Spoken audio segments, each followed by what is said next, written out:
चलिए स्टार्ट करता हूँ बेटा, स्क्रीन शेयर करता हूँ मैं।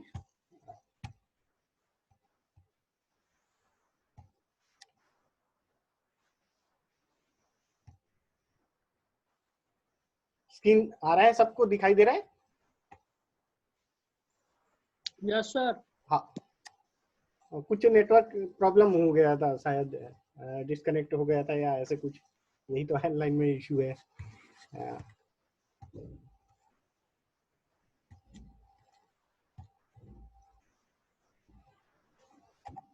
सो ये आज का कंटेंट है over current relay working principal, types of over current relay. Types of over current relay में इंस्टेंटेनियस ओवर करेंट रिले इस पे डिस्कस करेंगे, definite time over current relay, inverse time over current relay. Okay,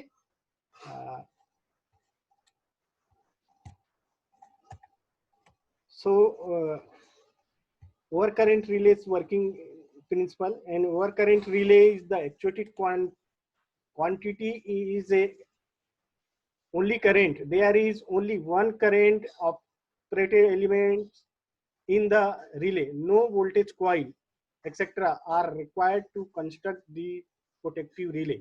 over current release में सिर्फ और सिर्फ actuated जो quantity होती है वो करंट होती है, और जो भी करंट एलिमेंट्स है वही ऑपरेट होंगे, इसमें कोई वोल्टेज कॉइल नहीं होते हैं। Working principle in over current relay, there should be essentially the current coil when normally current flow through the coil. यदि किसी करंट कॉइल है, ओवर करंट कॉइल है, इसमें नॉर्मली जो करंट है वो फ्लो हो रहा है through the coil, the magnetic effect generated the coil is not sufficient to move the moving elements to the relay. As in this condition, the steering torque is greater than the deflecting torque. जैसे कि आपने over current relay mainly जो induction type जो relay होते हैं, induction type relay में आपने देखा होगा एक अपर मैग्नेट है और एक लोअर मैग्नेट है। अपर मैग्नेट ई फॉर्म्ड में होते हैं और लोअर मैग्नेट सी फॉर्म्ड होते हैं। अपर मैग्नेट जो कॉइल्स जो सिटी से कनेक्ट होते हैं वो नॉर्मली करंट यदि रिले कॉइल में फ्लो हो रहा है और वो रिले कॉइल रिस्टेरिंग टार्क मींस जहां पे ट्रिप सर्किट कनेक्टेड है, जो हमारे स्पिंडल कनेक्टेड है, उस पोजीशन पे जो फोर्स प्रोड्यूस होते हैं उसको हम बोलते हैं रिस्टेरिंग टार्क। तो रिस्टेरिंग टार्क यदि डिफ्लेक्टिंग टार्क से बड़े हैं तो उस कंडीशन में नॉर्मली करंट फ्लो होंगे कॉइल्स में।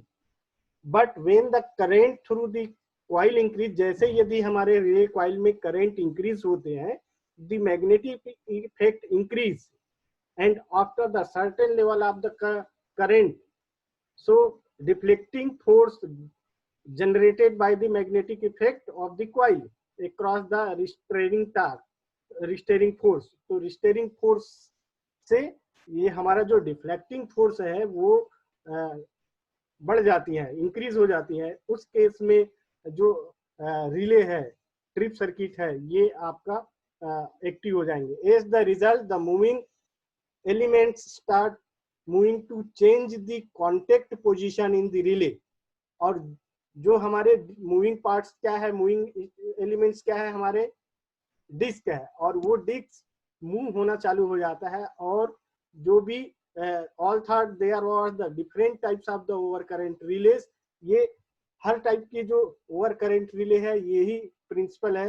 The basic working principle of over current relay is more or less same for all types of जो ओवर करंट रिलीज है।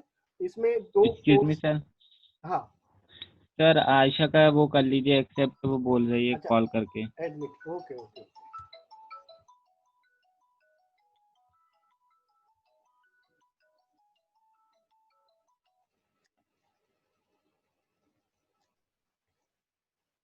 ठीक है बेटा, तो किसी भी रिले में दो फोर्स प्रोड्यूस होते हैं, दो फोर्स एक्टिव होते हैं, जिसमें आप एक डिफ्लेक्टिंग फोर्स है जो करंट जो कॉइल्स है उसमें जो फोर्स प्रोड्यूस होते हैं, मैग्नेटिक इफेक्ट जो जनरेटेड होते हैं उसके कारण जो फोर्स प्रोड्यूस होते हैं उसको हम बोलते हैं डिफ्लेक्टिंग टॉर्क या डिफ्लेक्टिंग फोर्स, और यदि वो और रिस्टेरिंग फोर्स जहाँ पे मूविंग कॉन्टेक्ट है, जहाँ पे ट्रिप सर्किट कनेक्टेड होते हैं, वहां पे रिस्टेरिंग टार्क प्रोड्यूस होते हैं। तो रिस्टेरिंग टार्क की वैल्यू यदि डिफ्लेक्टिंग टार्क से ग्रेटर देन डिफ्लेक्टिंग टार्क है, तो उस कंडीशन में नॉर्मली जो करंट है उसमें नॉर्मल करंट फ्लो होते हैं। उस केस में कोई मूविंग कॉन्टेक्ट एक्टिव नहीं होते। बट यदि जो करंट कॉइल है, उस कॉइल की करंट में यदि कोई इंक्रीज होते हैं, तो मैग्नेटिक इफेक्ट भी हमारे इंक्रीज होंगे, और मैग्नेटिक इफेक्ट इंक्रीज होने से जो डिफ्लेक्टिंग टार्क है वो रिस्टेरिंग टार्क से बढ़ जाती है। उस केस में जो हमारे मूविंग पार्ट्स हैं, मूविंग एलिमेंट्स हैं, वो एक्टिव हो जाते हैं, और हमारा रिले या जो शॉर्ट सर्किट जो कंडीशंस आते हैं वो ट्रिप सर्किट से डिस्कनेक्ट हो जाते हैं। Types of over current relay में, जैसे कि प्रीवियस स्लाइड में मैंने दिखाया था, instantaneous over current release, definite time over current release, inverse time over current release को भी हम आगे आईडीएमटी रिले के फॉर्म में हम इसको बोल सकते हैं। आईडीएमटी रिले, आईडीएमटी का फुल फॉर्म है इनवर्स डिफाइंड मिनिमम टाइम। मतलब ये प्रोपोर्शनल्स में जो है करंट की वैल्यू यदि ज्यादा होंगे तो टाइम का जो कॉन्टेक्ट जो टाइम्स है, जो रिले को एक्टिव होने का जो टाइम्स है, वो लेस होंगे। इनवर्स का मतलब ही ये हो रहा है कि यदि टाइम हमारा लॉन्ग है तो आपके करंट के वैल्यू कम होंगे, कम करंट की वैल्यू यदि ज्यादा है तो टाइम कम होंगे।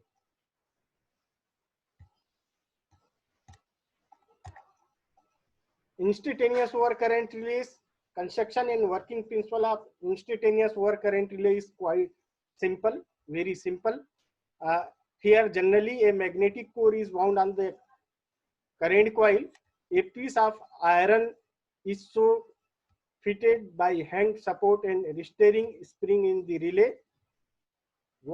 What that when there is not sufficient current in the coil, the एनो का है नॉर्मली ओपन कॉन्टेक्ट, एनो को हम बोल सकते हैं normally open, NO contact remain open when the current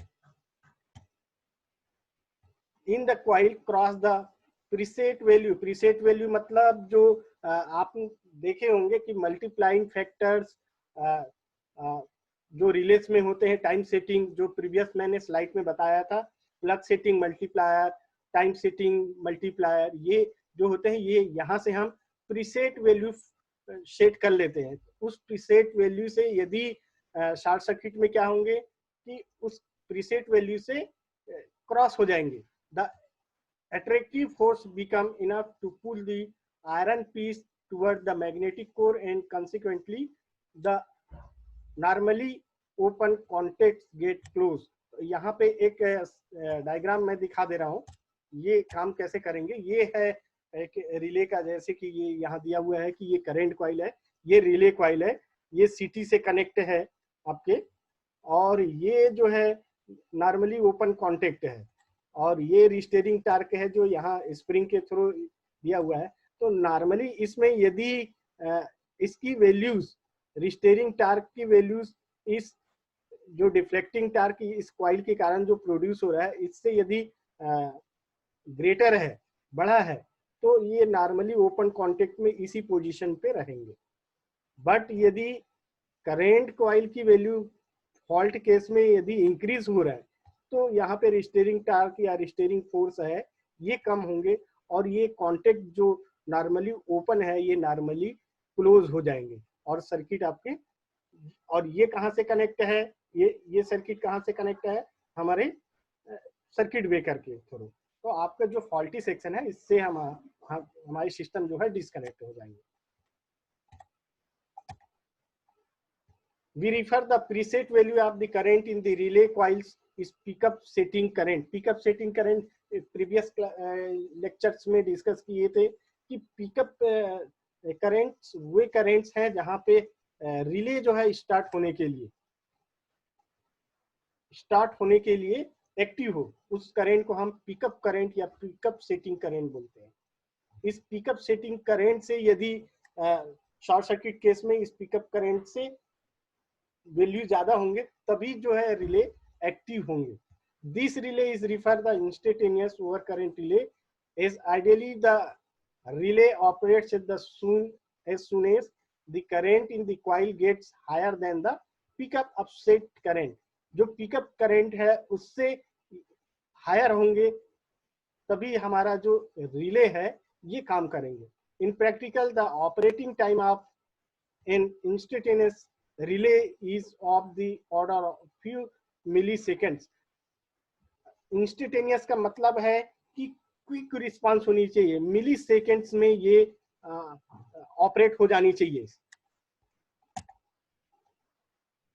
Definite time over current relay, this relay is created by applying intentional time delay after crossing pick up the value of the current।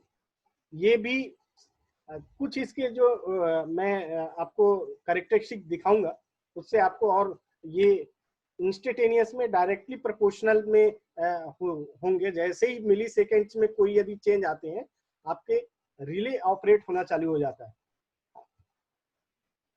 A definite time over current relay can be adjusted to issue a trip output in the exact amount of the pickup values. Thus, it has time setting adjustment and pickup setting adjustment। ये है, ये मान लीजिए ये time है और ये current है, ये आपके infinite time relay over current release के हैं। तो ये जो है ये जीरो से ना चालू होकर के हमारा ये जो ग्राफ है ये जीरो से ना चालू होकर के कुछ वैल्यू यहाँ से आ रहा है, टाइम कुछ ले रहा है, इसको हम बोलेंगे डिले टाइम, इसको हम बोलेंगे डिले टाइम। बाकी इसका आप ग्राफ देखेंगे तो डायरेक्टली प्रोपोर्शनल में है, सीधे है, स्ट्रेट में है, कोई कर्वेचर फॉर्म में नहीं है, कर्व फॉर्म में नहीं है। Inverse time over current relay,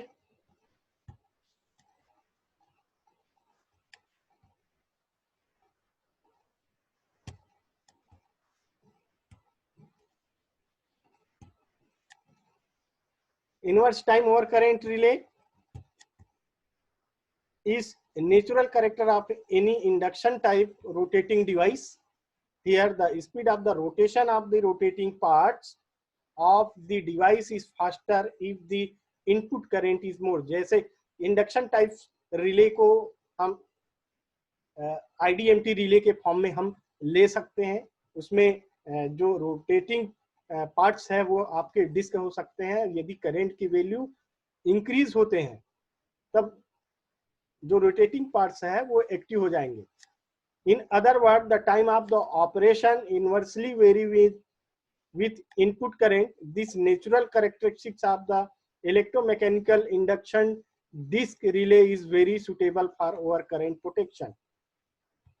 If the fault is severe, it will clear the fault faster। All thought time inverse characteristics is inherent to the electromagnetic induction disk relay। The same characteristics can be achieved the microprocessor based relay also by the proper programming।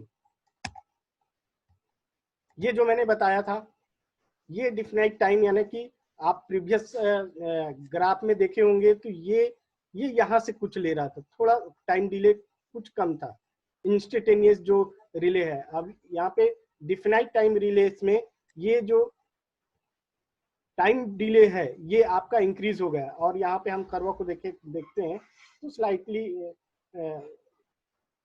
Smooth है। Inverse defined minimum time over current relay, इसको हम IDMT relay बोल सकते हैं।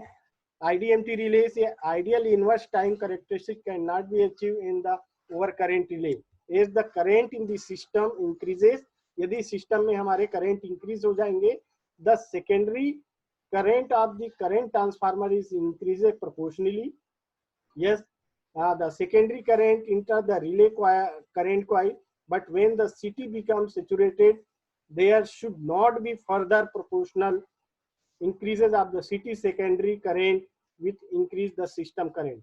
From this phenomena, it is clear that the trick values to certain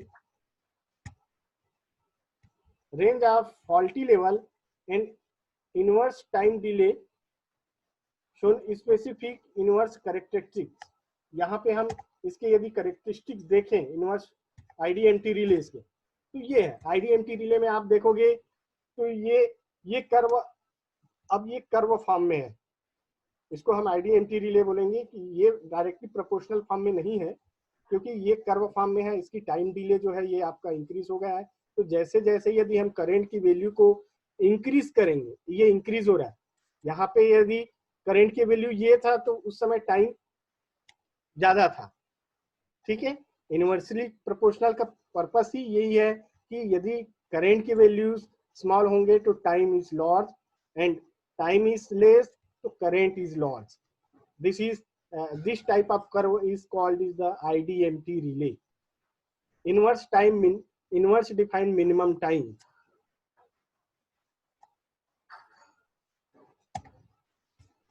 But after this level of the fall, the city becomes saturated. यदि जो city है जो primary line से कनेक्टेड है, यदि उसके सेकेंडरी जो है सेचुरेटेड होते हैं, the relay current does not increase further with the increasing of the faulty level of the system. As the relay current does not increase further, there would not be any further reduction in the time of the operation in the relay. We define this time is minimum time of the operation. Hence, the characteristics is inverse in the initial parts, which tend to define minimum operation time as the current become very high. जो मैंने आपको graph बताया था, ये graph बताया था, ये है। यदि हमारा टाइम जो है मिनिमम होंगे उस समय करंट की वैल्यू इंक्रीज होंगे, करंट की वैल्यू यदि लार्ज है तो टाइम हमारा कम होंगे, ठीक है।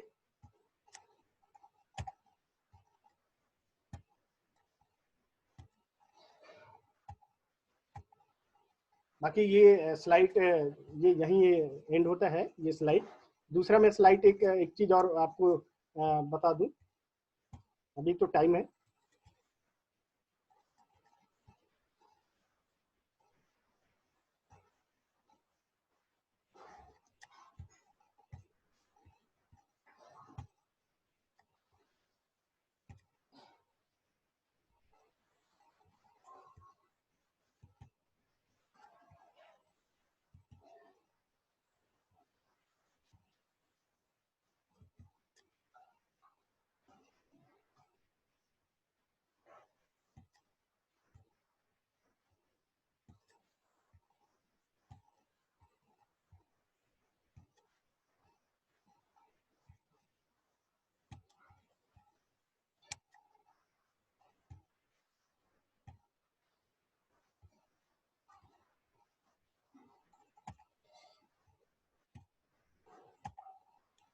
यहाँ जो फर्स्ट वाला है इसके बारे में अपन ने डिस्कस कर लिए हैं। सेकेंड वाला है induction type over current relay, इसको हम बोलते हैं नॉन डायरेक्शनल। और थर्ड है आपका induction type directional power relay. तो फर्स्ट का जस्ट ये अभी डिस्कशन हुए कि ये आपका IDMT रिलेस है और इसकी ग्राफ भी हमने देखा है कि यहाँ ये टाइम है, ये करेंट्स है, ठीक है। तो स्पीड क्या होगा, distance divide by time square मतलब I स्क्वायर, ये हो जाएंगे।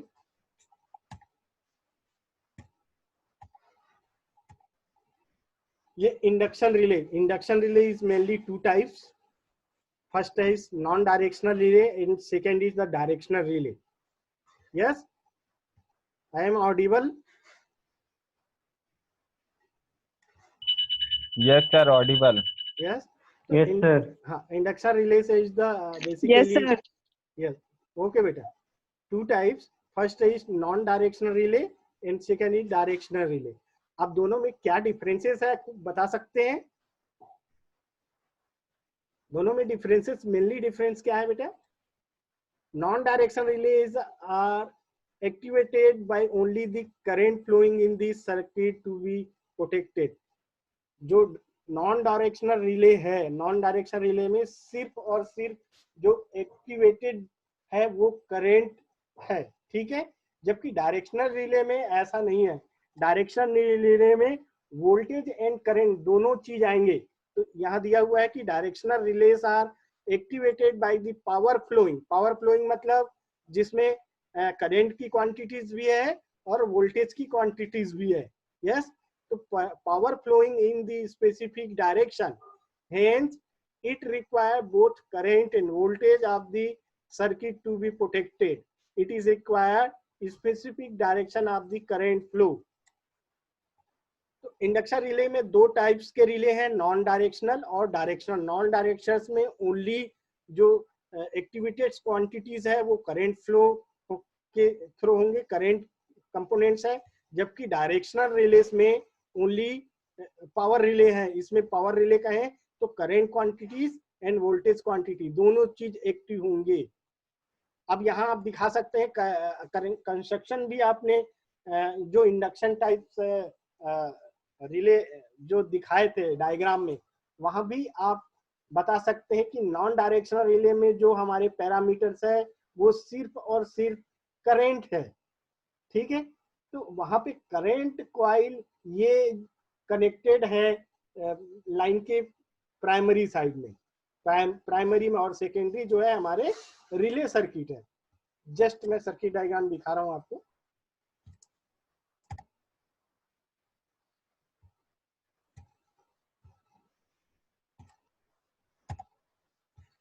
Induction type over current relay, non directional relay. This induction type over current relay work on the induction principal. Induction principal आप जानते हैं, जहां पे इंडक्शन प्रिंसिपल क्या है, वहां पे टार्क इज इक्वल टू क्या होता है, φ1 φ2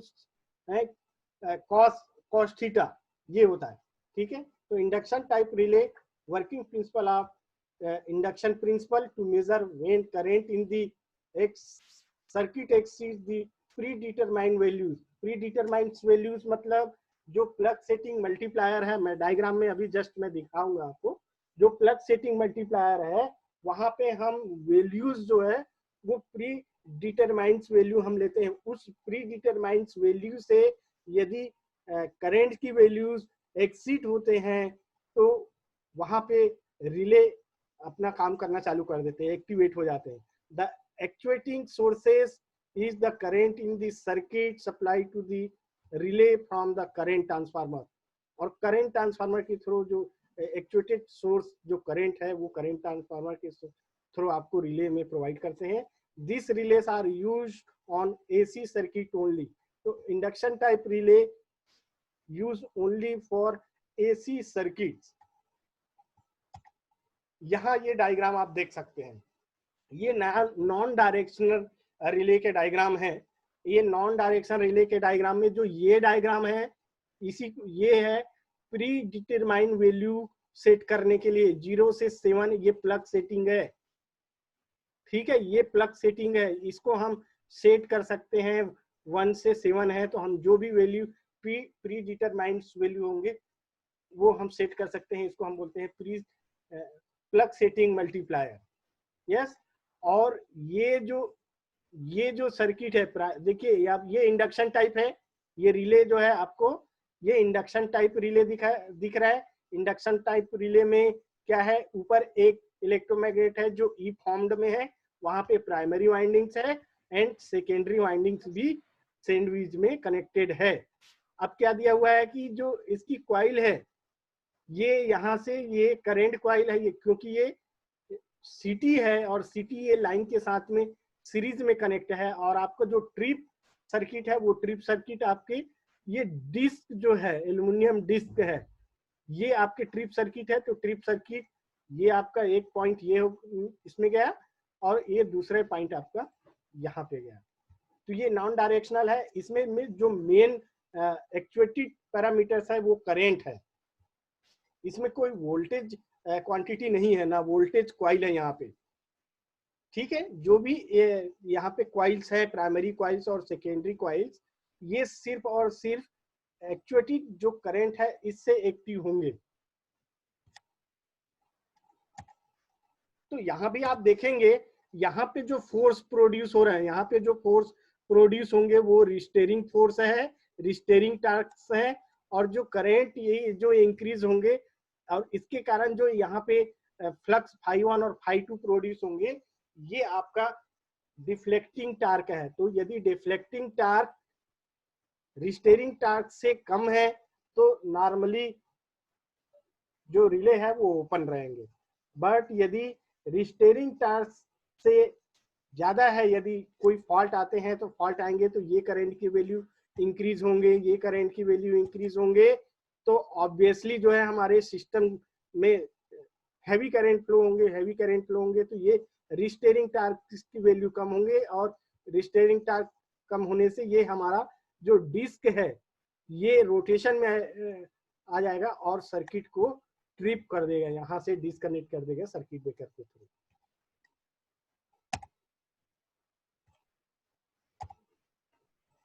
यस सर। कंस्ट्रक्शन में मैंने जो बताया वही चीज दिया हुआ है। It consist of the metallic aluminium disc which is free to rotate between the poles of the two electromagnets. आपने डायग्राम में देखा ही है, दो इलेक्ट्रोमैग्नेट के बीच में एक एल्युमिनियम मेटेलिक डिस्क है जो फ्री घूमने के लिए प्रिपेयर है या फ्री घूम सकते हैं। The upper electromagnet has the primary and the secondary winding. जो अपर इलेक्ट्रोमैग्नेट जो ई फॉर्म्ड है उसमें दोनों टाइप के कॉइल्स कनेक्टेड है, प्राइमरी कॉइल और secondary coil. The primary coil connected to the secondary of the CT in the line. जो हमने देखा है, ये देखिए यहाँ पे ये प्राइमरी कॉइल है, ये प्राइमरी कॉइल, ये सिटी है, सिटी की प्राइमरी, ये जो ये रिले है, ये ई फॉर्म्ड जो रिले है ये एक्चुअल में क्या है, सिटी की सेकेंडरी कॉइल है। यस, प्राइमरी कॉइल तो यहाँ पे ये लाइन से कनेक्ट होंगे।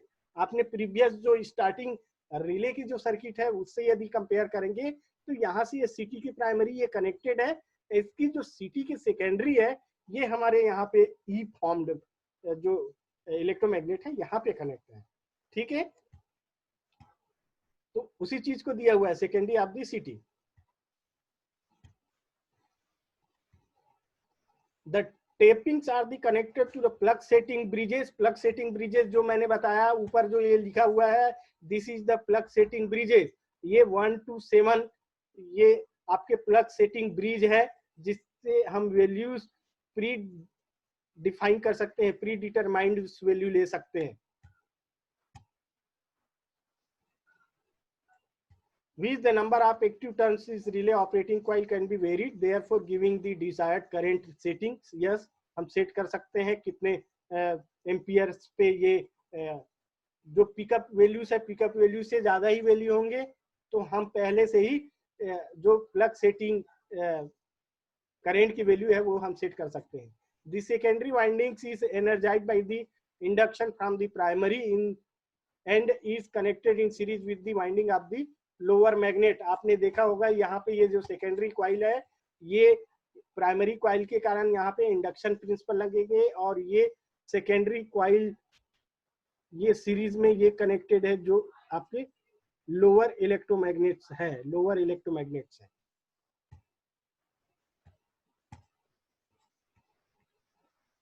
The controlling torque is provided by the spring. वहां जो कंट्रोलिंग टार्क या हम उसको बोल सकते हैं रिस्टेरिंग टार्क, ये स्प्रिंग स्पाइरल स्प्रिंग के थ्रू प्रोवाइड होते हैं। The spindle of the disc carries a moving contact which bridges to fix contact when the disc rotate through the preset angle. अब प्रीसेट एंगल क्या है, जो disc का rotation है वो 0 से 360 डिग्री तक रोटेट हो सकते हैं। ये हम सेट कर, ये जो एंगल है प्रीसेट एंगल जो प्लग सेटिंग मल्टीप्लायर है इससे हम सेट कर सकते हैं।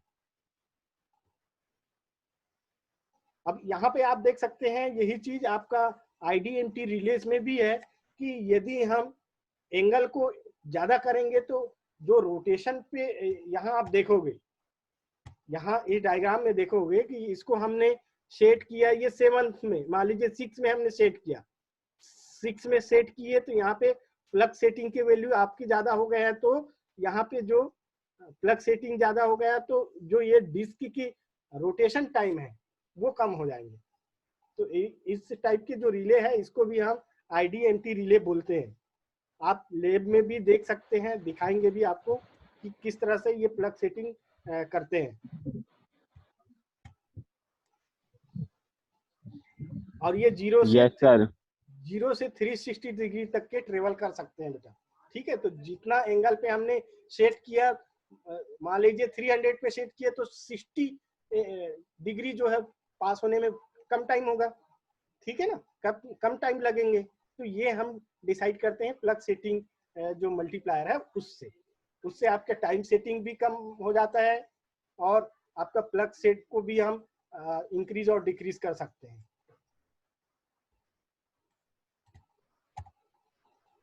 ऑपरेटिंग प्रिंसिपल में बता ही दिया मैंने। Torque is aluminium setup due to the induction principle, उसके कारण ही होगा। This torque is oppose the restoring torque provided by the spring, ये डिस्कशन हो चुके हैं। Under normal operating condition restoring torque is greater than the driving torque, produce the relay coil is current, therefore aluminium disc remain stationary. यदि driving torque restoring torque से बड़े हैं तो जो हमारे जो डिस्क है वो या जो डिस्क है वो स्टेशनरी पोजीशन पे रहेंगे।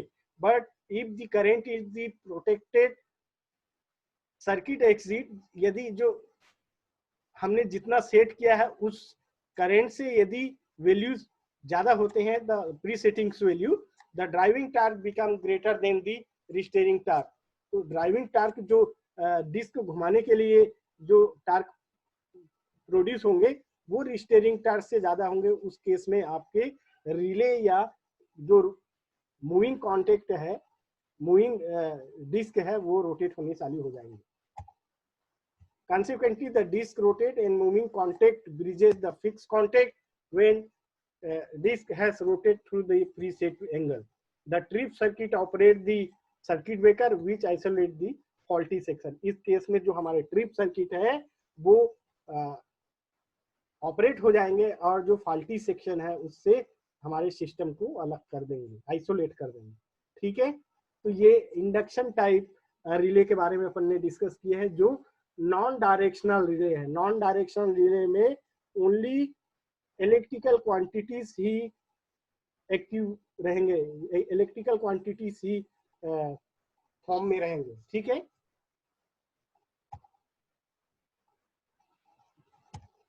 चलिए बाकी नेक्स्ट इसमें कंटिन्यू करेंगे, अभी तो टाइम हो गया। ठीक है बेटे, थैंक यू सर। कोई दिक्कत हो तो आप पूछ सकते हैं।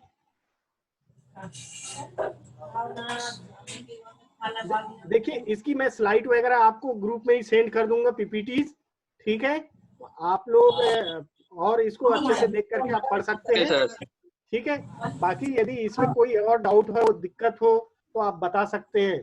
ओवर करंट जो रिले है, induction type over current relay, just जो हमारे एनर्जी मीटर है हमने इंस्ट्रूमेंटेशन में डिस्कस किए थे, एनर्जी मीटर्स में सेम प्रिंसिपल यहाँ पे भी उसी टाइप के ही होंगे। यहाँ पे एक इलेक्ट्रोमैग्नेट का मतलब है, इलेक्ट्रोमैकेनिकल मतलब घूमने वाले पार्ट्स। ठीक है, जो उसके टार्क है वो आई प्रोपोर्शनल के फॉर्म में होते हैं, phi 1 phi 2 cos theta cos alpha. Yes, कोई दिक्कत हो तो पूछ सकते हैं, कोई दिक्कत हो तो पूछ सकते हैं बेटा। पढ़ोगे थोड़ा सा और पढ़ोगे तो समझ में आ जाएगा। मैं स्लाइड आप लोगों को शेयर कर दूंगा। ठीक है सर, इसकी वीडियो रिकॉर्डिंग हाँ हम भेज सकते हैं। ठीक है ना, और चाहिए तो हम आपको दे देंगे। ठीक है, बट एक बार इसको और स्टडी करना।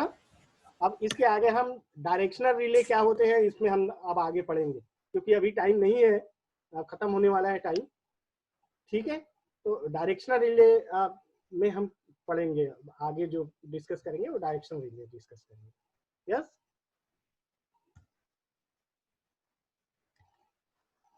फोटो लेने दीजिएगा मुझे।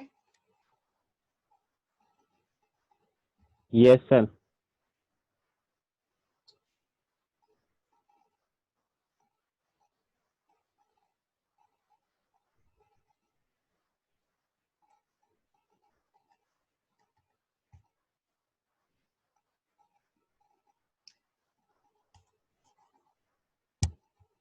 ओके बेटा, बाय, खत्म करते हैं meeting. Yes sir. Okay okay चलिए। Okay sir.